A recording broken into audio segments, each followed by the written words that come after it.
பிரியமான தேவச்சனமே, இந்த கால ஓலை உங்களை பாஸ்ட் ஆன் போஸ்டர் என்ற யூடியூப் சேனலுக்கு நான் உங்களை வரவேற்கிறேன். சிலருடைய வாட்ஸ்அப்பை நான் கவனித்தேன், படித்தேன்.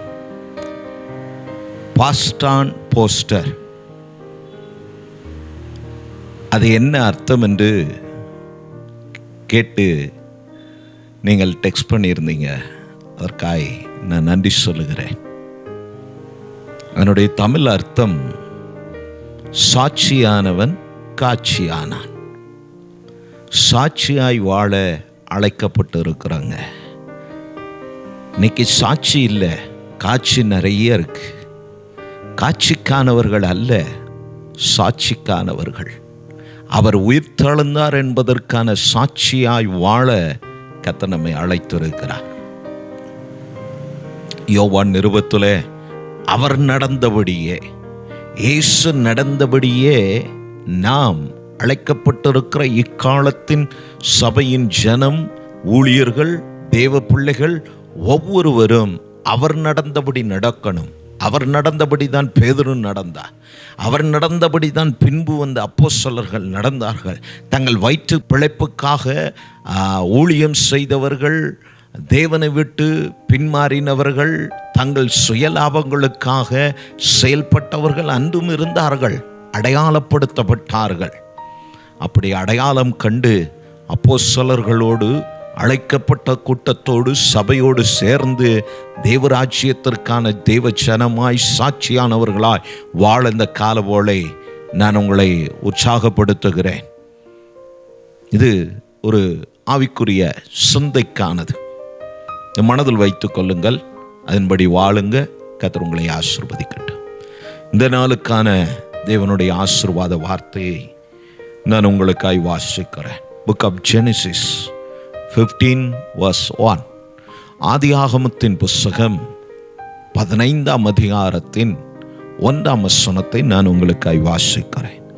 இந்த காரியங்கள் நடந்த பின்பு கர்த்தருடைய வார்த்தை ஆபிரகாமுக்கு தரிசனத்திலே உண்டாகி, அவர் ஆபிரகாமே, நீ பயப்படாதே, நான் உனக்கு கேடகமும் உனக்கு மகா பெரிய பலனுமாய் இருக்கிறேன் என்றார்.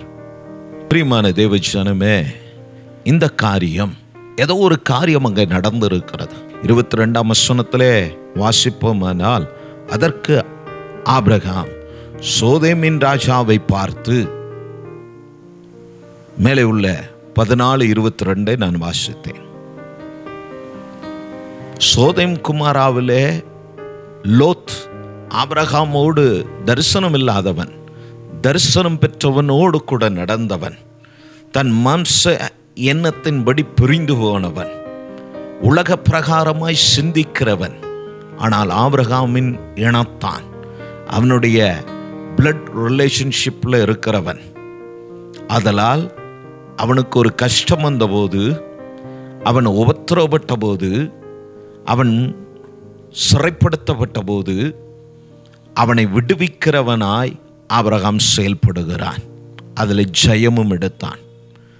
அதே தாவீதினுடைய வாழ்க்கைக்கு போவோமானால், தாவீதும் கூட சிக்லாத்திலே தனக்கு உண்டானவைகளெல்லாம் சிறைப்படுத்தப்பட்ட போது தேவனை சார்ந்து ஆபிரகாமை போல யுத்தம் தொடுத்து தனக்கு உண்டானதையெல்லாம் மீட்டு கொண்டு ரட்சித்து கொண்டு வந்தான்.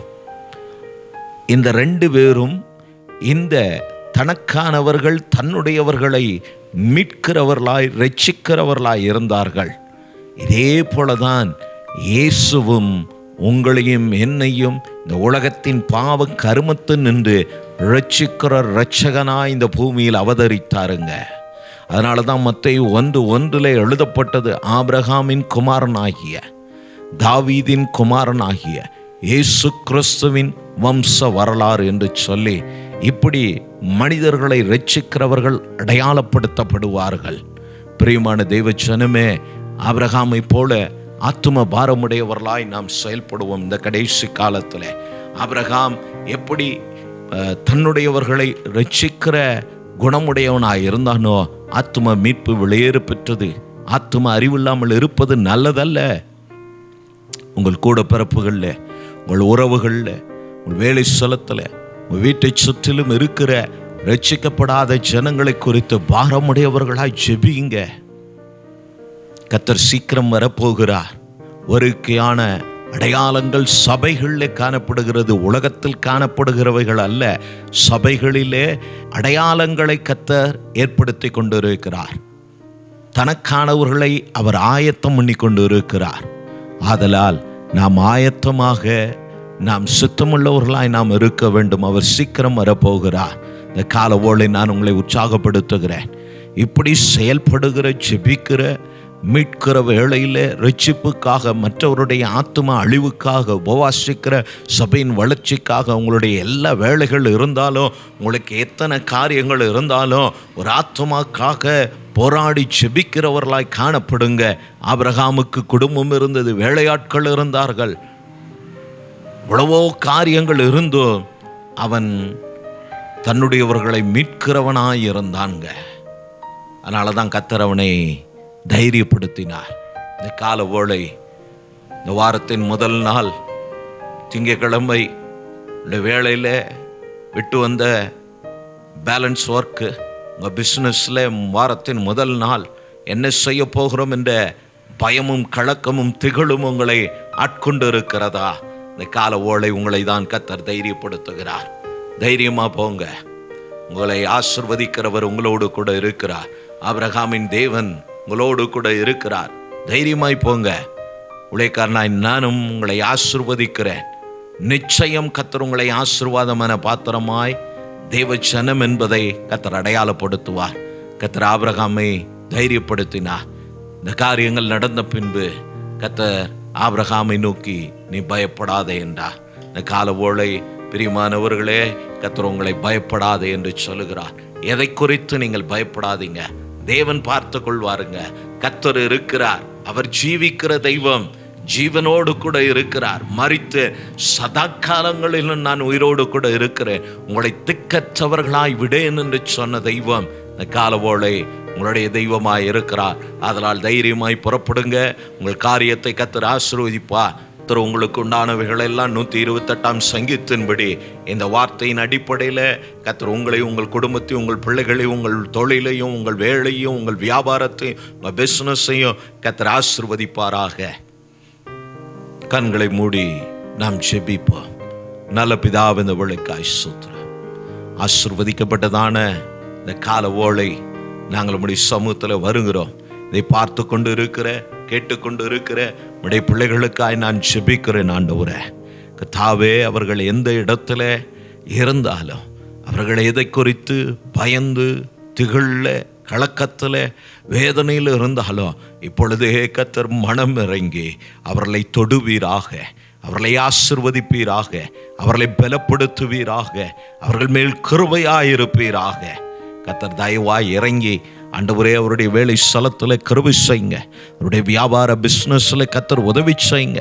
தடைகளை மாற்றுங்க. அவர்களுக்கு வர வேண்டிய நன்மைகள் ஆண்டவரே உம்முடைய நாமத்தினால் அதை உம்முடைய பிள்ளைகள் சுதந்திரித்து கொள்ள, பெற்றுக்கொள்ள, அவர்களும் அவர்கள் குடும்பங்களும் அதை அனுபவிக்க தெய்வம் கிருபை செய்யும்படியா இந்த காலவோளை நான் ஜெபிக்கிறேன். ஐயா, வலமுள்ள கரம் உம்முடைய பிள்ளைகளோடு இருந்து இந்த நாளை இவர்களுக்கு ஆசீர்வாதமான நாளாய் மாற்றி கொடுத்து நடத்தும். காத்துக்கொள்ளும், ஆசீர்வதியும். இயேசுவின் நாமத்தினாலே ஆமென். ஏதாகிலும் உங்களுக்கு ஜெப குறிப்பு இருக்குமானால் தாராளமாக எங்களுடைய வாட்ஸ்அப் நம்பருக்கு நீங்கள் தெரியப்படுத்துங்க. நானும் என் சபையும் உங்களுக்கு ஜெபிக்கிறோம். கர்த்தர் உங்களோடு இருப்பாராக.